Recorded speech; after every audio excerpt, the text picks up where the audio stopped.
வெற்றிவேல் முருகனுக்கு அரோகரா. இன்றைக்கி வாரிக் கேசல் அப்படிங்கிற அந்த கேசல் பார்க்க வந்திருக்கோம். நம்ம தான் வெளியூர்லேருந்து வந்து இதை பார்க்க வந்திருக்கோன்னா, உள்ளூரில் உள்நாட்டில் இருக்க மக்களும் அவ்வளோ பேர் குழந்தைகளை கூட்டிகிட்டு கூட்டம் கூட்டமாக இங்கே வந்திருக்காங்க.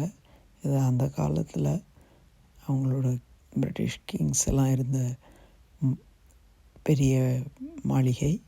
இந்த கேசலில் வந்து அவங்க போருக்கு உபயோகித்த எல்லா உபகரணங்கள், அந்த அவங்களுடைய மாஸ்க், அவங்களுடைய ஹெல்மெட், அவங்களுடைய வெப்பன்ஸ் எல்லாமே ரொம்ப அழகாக டிஸ்பிளே பண்ணியிருக்காங்க.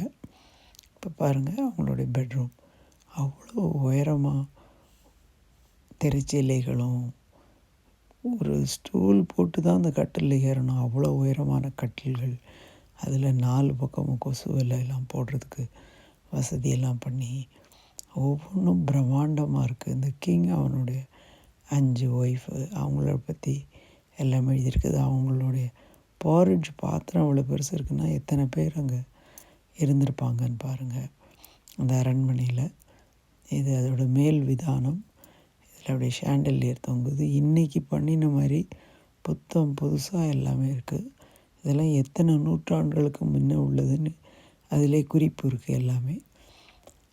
தரையெல்லாம் அவ்வளோ அழகாக ரத்தன கம்பளம் வால் டு வால் போட்டிருக்காங்க. ஜன்னல், கதவு, அதோட சீலிங் எல்லாமே ரொம்ப பிரமிப்பூட்டுற மாதிரி இருக்குது.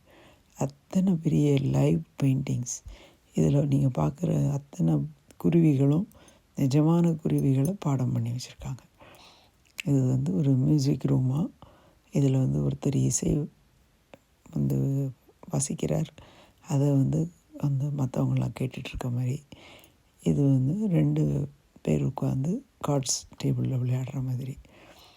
அப்புறம் லேடி வந்து மற்றவங்கள மீட் பண்ணுறதுக்கு வர ரிசப்ஷன் ரூம் மாதிரி இந்த கரடியெல்லாம் பாடம் பண்ணி வச்சுருக்காங்க. அப்படியே லைவாக நிற்கிற மாதிரியே இருக்குது பார்க்குறதுக்கு.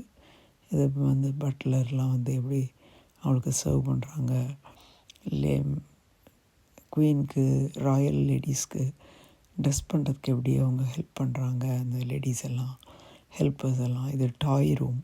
இதில் வந்து அவ்வளோ நூற்றுக்கணக்கான பொம்மைகள், அந்த காலத்து டாய்ஸு வச்சுருக்காங்க. இந்த ஜன்னல் வெளியில் பார்த்தா பிரமிப்பூட்டுற மாதிரி ஏக்கர் கணக்கான தூரத்துக்கு நம்ம வந்து இந்த கேசலில் சுற்றி பச்சை பசேல்னு பார்க்குறோம். அதில் நதி இது நம்ம மேலேருந்து கீழே பார்க்கும்போது நம்ம பார்த்த அதே ரூமை நம்ம மாடியிலேருந்து கீழே பார்க்குறோம். அவ்வளோ மக்கள் அதை பார்க்க வராங்க. அவங்க பெட்ரூம், எத்தனை விதமான பெட்ரூம், எவ்வளோ பேர் இதில் இருந்திருப்பாங்க. இவங்களாம் எப்படி கிச்சன், அவங்களோட சர்வீஸ். இப்போ கூட நம்ம கீழே போய் அந்த டைனிங் ஹாலில் போய் சாப்பிட்டுட்டு நம்ம அந்த காலனி இதை விட்டு வெளியில் வரோம்.